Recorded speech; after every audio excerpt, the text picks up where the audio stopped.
Hello everyone. तो दोस्तों यहाँ पे आप देख सकते हैं रेलवे की ओर से दोस्तों अप्रेंटिस की वैकेंसी यहाँ पे निकल कर आई है। दोस्तों अगर आपने 10वीं किया है, 10वीं पास आप हैं, चाहे मेल हैं दोस्तों या फिर फीमेल्स हैं, तो आप यहाँ पर अप्रेंटिस की जो वैकेंसी है, जो सीट्स हैं दोस्तों, इसके लिए यहाँ पे अप्लाई कर सकते हैं। दोस्तों 10th के बाद आपने क्या किया होना चाहिए? ITI किया होना चाहिए। और कौन से ट्रेड्स के लिए यहाँ पे पोस्ट हैं, ये जो वैकेंसीज हैं, ये कौन कौन से ट्रेड्स के लिए यहाँ पे रखी गई है, हम सारी चीजों के बारे में यहाँ पे बात करने वाले हैं। दोस्तों सबसे पहले मैं आपको ये बता देना चाहता हूँ कि अगर यहाँ पे फीमेल्स कैंडिडेट अप्लाई करती हैं अप्रेंटिस के लिए, तो फीमेल्स के लिए यहाँ पे किसी भी तरह की यहाँ पर उनको फीस जो है वो पे नहीं करनी है। मतलब फ्री ऑफ कॉस्ट वो यहाँ पे फॉर्म को फिल कर सकती हैं अगर वो एलिजिबिलिटी क्राइटेरिया को फुलफिल करती हैं। तो देख सकते हैं दोस्तों यहाँ पे जो अप्रेंटिस की वैकेंसी यहाँ पे निकल कर आई है रेलवे की ओर से, इसके लिए यहाँ पे फॉर्म्स जो है स्टार्ट हो चुके हैं 23/9/2024 से। लास्ट डेट रहेगी दोस्तों 22/10/2024। तो 22/10/2024 तक आप ऑनलाइन मोड से फॉर्म को फिल कर सकते हैं।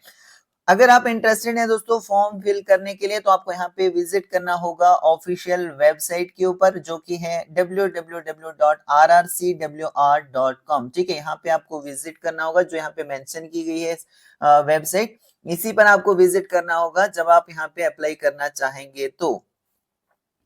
तो अभी भी आपके पास अच्छा खासा टाइम है, अगर आप अप्लाई करना चाहते हैं तो अप्लाई कर सकते हैं। दोस्तों टोटल यहाँ पे सीट्स की बात करें तो टोटल जो रेलवे की ओर से सीट्स फिल की जाएंगी अप्रेंटिस के लिए, वो कितनी है? 5066 जो है यहाँ पे जो पोस्टें हैं दोस्तों, वो रेलवे की ओर से फिल की जाएंगी।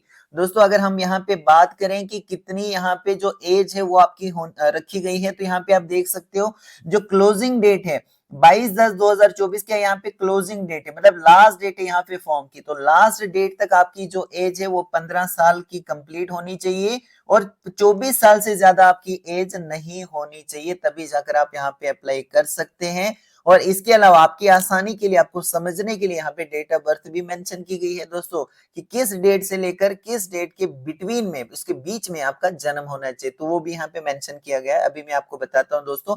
इससे पहले यहाँ पे देखिए कौन सी कैटेगरी वालों को कितना क्या यहाँ पे रिलैक्सेशन मिल जाता है, एज में मतलब छूट मिल जाती है, वो आप यहाँ पे देख सकते हैं अपनी कैटेगरी के हिसाब से। अब दोस्तों यहाँ पे देखिए, अगर आप अनरिजर्व कैटेगरी से आते हैं, मतलब जनरल कैटेगरी से अगर आप बिलोंग करते हैं, तो आपको यहाँ पे आपकी जो डेट ऑफ बर्थ है ना, 22/10/2000 से लेकर 21/10/2009 के बिटवीन होनी चाहिए। अगर आप SC से बिलोंग करते हैं, ST कैटेगरी से आते हैं, तो 22/10/1995 से लेकर 21/10/2009 के बिटवीन में आपकी डेट ऑफ बर्थ होनी चाहिए। यानी इसके बीच में अगर आपकी डेट ऑफ बर्थ है तो आप यहाँ पे अप्लाई कर सकते हैं। अगर आप ST कैटेगरी से आते हैं तो 22/10/1995 से लेकर 21/10/2009 के बीच में अगर आपका जन्म आता है तो आप अप्लाई कर सकते हैं। बाकी आप यहाँ पे देखिए जो भी आपकी कैटेगरी है वो आप यहाँ पे चेकआउट कर सकते हैं। तो ये क्यों बताया गया है दोस्तों, यहाँ पे ये टेबल आपको इसलिए दिया गया है ताकि आपको आसानी हो जाए। ठीक है, थोड़ा सा नीचे स्क्रॉल करेंगे।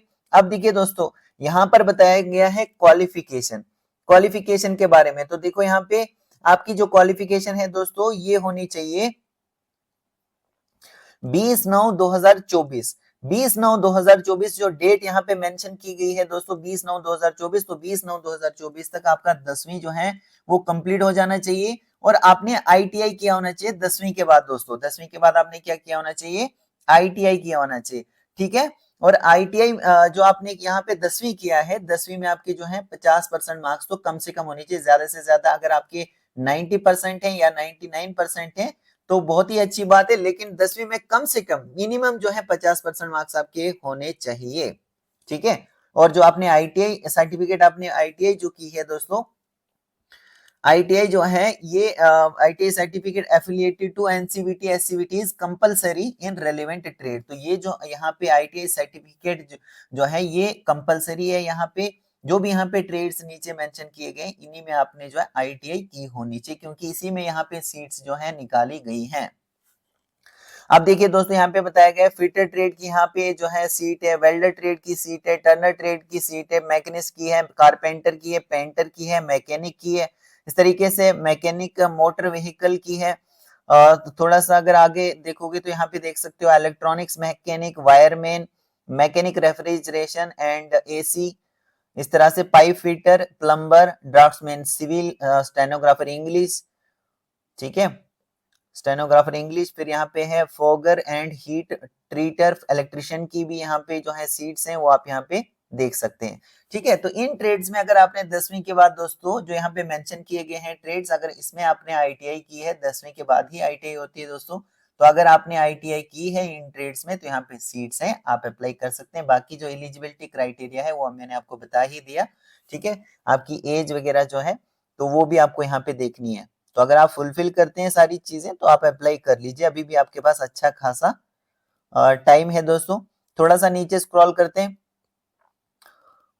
थोड़ा सा नीचे स्क्रॉल होने के बाद यहाँ पे आप देख सकते हो जो भी यहाँ पे एससी से आते हैं, एससी या एसटी मतलब कैंडिडेट जो एससी में आते हैं, एसटी में आते हैं, जो पीडब्ल्यूडी में आते हैं, जो वुमेन्स हैं, उनके लिए यहाँ पे किसी भी तरह की फीस नहीं है, वो फ्री ऑफ कॉस्ट यहाँ पे फॉर्म को फिल कर सकती है, जैसे मैंने शुरू में ही आपको बताया। और अदर देन जो यहाँ पे मेंशन की गई है ना कैटेगरी, इसके अलावा जो अदर्स आते हैं ना उनको यहाँ पे 100 रुपए की फीस है जो कि पे करनी है। और ये 100 रुपए आपको किस तरीके से पे करनी है, ऑनलाइन मोड से ही पे करनी है। अब थोड़ा सा नीचे स्क्रॉल होके आप यहाँ पे देख सकते हो किस तरीके से यहाँ पे जो है आपको सेलेक्ट किया जाएगा। तो सेलेक्ट कैसे, ये जरूरी है दोस्तों, मोड ऑफ सिलेक्शन बहुत जरूरी है। तो सिलेक्शन आपकी किस तरीके से यहाँ पे होने वाली है, जो आपने 10th में दोस्तों, 10th में जो आपने मार्क्स लिए हुए ना, जो परसेंटेज आपकी 10वीं क्लास में है और आईटीआई में है, 10th, क्योंकि 10th के बाद ही आपने आईटीआई किया होगा, तो दोनों में देखा जाएगा। 10वीं में भी आपके परसेंटेज को देखा जाएगा कि कितने इसकी परसेंटेज 10वीं में आए, उसके बाद आईटीआई में आपकी क्या परफॉर्मेंस रही है, क्या आपके परसेंटेज आई है आईटीआई में, तो दोनों को देखते हुए यहाँ पे आपको सिलेक्ट किया जाएगा दोस्तों अप्रेंटिस के लिए। ठीक है, तो ये है यहाँ पे मतलब सिलेक्शन का प्रोसेस, इस तरीके से यहाँ पे आपको सिलेक्ट किया जाएगा। इसके अलावा दोस्तों अगर हम बात करें कि कितनी देर की ये ट्रेनिंग होने वाली है, तो 1 साल की आपकी यहाँ पे ट्रेनिंग रहेगी और पूरे के पूरे साल मतलब पूरे 12 महीने आपको यहाँ पे स्टाइपेंड भी मिलेगा। हर महीने आपको यहाँ पे स्टाइपेंड मिलता है, मतलब कुछ पैसे आपको यहाँ पे दिए जाते हैं, ट्रेनिंग भी आपको दी जाती है, साथ ही साथ आपके खर्चे के लिए आपको यहाँ पे मिलता है कुछ पैसा जिसको स्टाइपेंड बोलते हैं। अब ये कितना दिया जाएगा, तो ये गवर्नमेंट के रूल के मुताबिक जो भी टाइम टू टाइम यहाँ पर बढ़ाया होगा उस हिसाब से आपको यहाँ पे मिल जाएगा। ठीक है, इसकी चिंता नहीं करनी है आपको, आपको जरूर मिलेगा यहाँ पे स्टाइपेंड। इसके अलावा ऑनलाइन ही यहाँ पे फॉर्म्स वगैरह जो है वो फिल किए जाएंगे और कौन कौन से डॉक्यूमेंट्स आपको अपलोड करने हैं ऑनलाइन वो आप यहाँ पे देख सकते हैं दोस्तों। जैसे 10वीं का मार्क्स कार्ड हो गया, आईटीआई की सर्टिफिकेट, इस तरह से अगर आप किसी कैटेगरी में आते हैं वो कैटेगरी सर्टिफिकेट वगैरह आप यहाँ पे अपलोड करोगे। तो जो भी आपका केस है दोस्तों वो आप यहाँ पे सर्टिफिकेट से जो है वो अपलोड करोगे। थोड़ा सा नीचे स्क्रॉल होने के बाद कुछ और यहाँ पे इंपॉर्टेंट जो है वो देख लेते हैं। तो यहाँ पे अब हम देखते हैं दोस्तों, देखो यहाँ पे अब डिवीजन वाइज यहाँ पे क्या है, ये पोस्ट है। ठीक है, जैसे बीसीटी डिवीजन, तो बीसीटी डिवीजन में आप यहाँ पे देखिए मैकेनिक डिपार्टमेंट में, मैकेनिक डिपार्टमेंट में इन्होंने रखा है फिटर, फिटर के लिए रखे हैं यहाँ पे टोटल स्लॉट्स जो फिल किए जाएंगे 246। ये है बीसीटी डिवीजन दोस्तों। और बीसीटी डिवीजन में मैकेनिक डिपार्टमेंट में फिटर फिटर ट्रेड के लिए 246 जो सीट्स हैं वो फिल की जाएंगी। किस तरीके से फिल की जाएंगी, तो ये कैटेगरी वाइज यहाँ पे फिल की जाएंगी। तो देख लेना कौन सी कैटेगरी में कितनी क्या रखी गई है, जो भी आपकी कैटेगरी है। फिर वेल्डर के लिए यहाँ पे 11 स्लॉट्स हैं, टर्नर ट्रेड के लिए 7 स्लॉट्स हैं, मैकेनिक डीजल के लिए 24 स्लॉट्स हैं और मैकेनिक मोटर ट्रेड के लिए 7 हैं यहाँ पे सीट्स जो फिल की जाएंगी। कारपेंटर ट्रेड में 30 सीट्स हैं, पेंटर ट्रेड में 10 सीट्स हैं, मैकेनिक इलेक्ट्रिकल पावर ड्राइव में 12 सीट्स हैं। इस तरीके से टोटल जो यहाँ पे बीसीटी डिवीजन में जो मैकेनिक डिपार्टमेंट आता है यहाँ पे 340 जो सीट्स हैं वो फिल की जाएंगी कैटेगरी वाइज। तो देख लेना दोस्तों आपकी कैटेगरी में कितना क्या यहाँ पे जो सीट्स हैं वो रखी गई हैं, जो भी आपने जिस भी ट्रेड में आपने किया है तो देख लीजिए। फिर इलेक्ट्रिकल डिपार्टमेंट आता है यहाँ पे बीसीटी डिवीजन में, तो इसमें आप देख लीजिए, इसमें भी यहाँ पे रखा है इन्होंने इलेक्ट्रिकल डिपार्टमेंट में कि भाई फिटर ट्रेड की 15 सीट्स हैं, वेल्डर की 6 हैं, डीजल मैकेनिक में 28 है, मैकेनिक मोटर व्हीकल में 2 हैं, इलेक्ट्रिशियन की 160 है, मतलब ज्यादा है, इलेक्ट्रॉनिक मैकेनिक की 46 है, वायरमैन की 6 है और रेफ्रिजरेटर एसी मैकेनिक की कितनी है, 34 है। तो टोटल यहाँ पे कितनी है, इलेक्ट्रिकल डिपार्टमेंट में 304 सीट्स हैं जो यहाँ पे फिल की जाएंगी।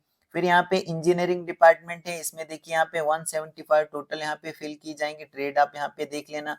इसी तरीके से टीएमसी इंजीनियरिंग डिपार्टमेंट है, इसमें 16 यहाँ पे जो है वो सीट्स फिल की जाएंगी ट्रेड, आप यहाँ पे देख लीजिए कौन कौन से ट्रेड्स के लिए यहाँ पे रखा गया है, कौन कौन से ट्रेड्स में यहाँ पे सीट्स हैं। फिर ब्रिज इंजीनियरिंग, फिर आता है एस&टी डिपार्टमेंट, ठीक है। एस&टी डिपार्टमेंट में आप देखिए यहाँ पे कौन कौन से ट्रेड्स में कितनी क्या सीट्स जो है वो फिल की जाएंगी। फिर पर्सनल डिपार्टमेंट हो गया, फिर बीआरसी डिवीजन हो गया। बीआरसी डिवीजन में यहाँ पे देखिए कौन कौन से डिपार्टमेंट्स में कितनी क्या जो स्लॉट्स है वो रखे गए हैं और किस तरीके से ये फिल किए जाएंगे कैटेगरी वाइज।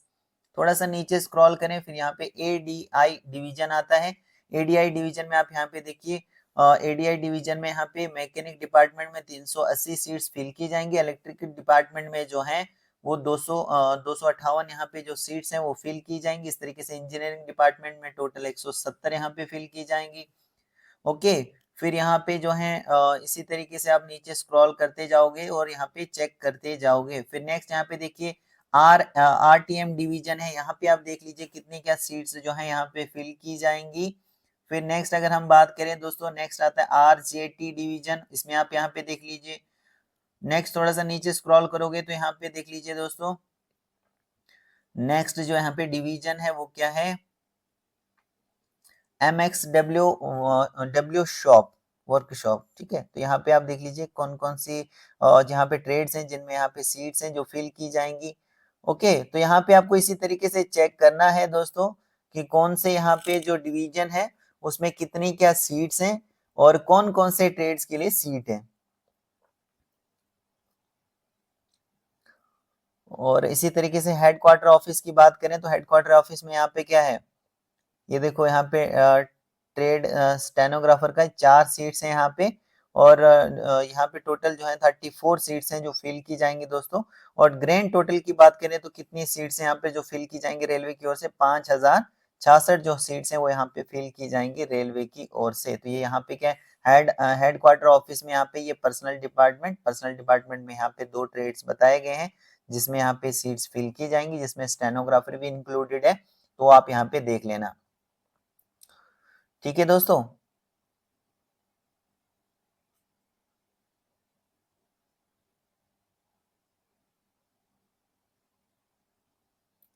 आई होप दोस्तों कि आपको सारी चीजें जो हैं ये क्लियर हो चुकी होंगी। फिर भी अगर आपका कोई डाउट है तो मुझे आप कमेंट के जरिए बता सकते हैं, ठीक है। So thank you very much.